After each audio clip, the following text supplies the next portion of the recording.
descurc, n-o să mor. Cerul e senin, nu văd niciun nor. Cât m-am ferit să fie totul banal. Un alt episod din același serial. Și fără tine mă descurc, n-o să mor.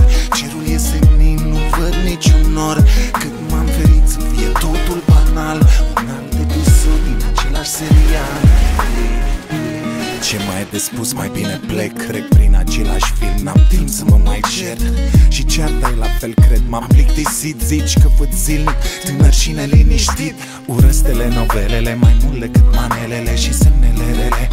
Mi le arată stelele.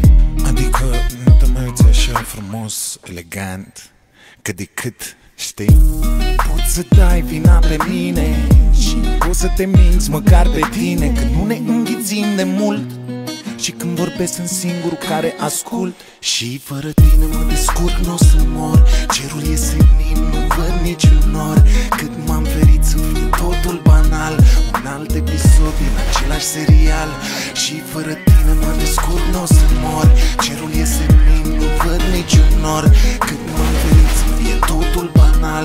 Un alt episod din același serial. Acum ai fapte și cuvinte mici și faci cumva, poate mă oftici. Ai tacticile tale cum avem toți. Lovești acolo unde doare cel mai tare, unde poți. Ai văzut ce face o vorbă, poate distruge ca o bombă.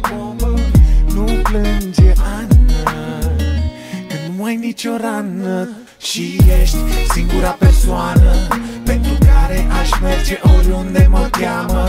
E o reclamă, nu știu dacă ai auzit, cine poate fi înlocuit. Și fără tine mă descurc, n-o să mor. Cerul e senin, nu văd niciun nor. Cât m-am ferit să fie totul banal. Un alt episod din același serial. Și fără tine mă descurc, n-o să mor.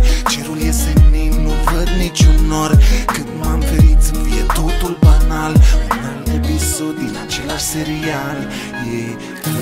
Și fără tine mă descurc, da. Și fără tine mă descurc, da. Și fără tine mă descurc, da. Și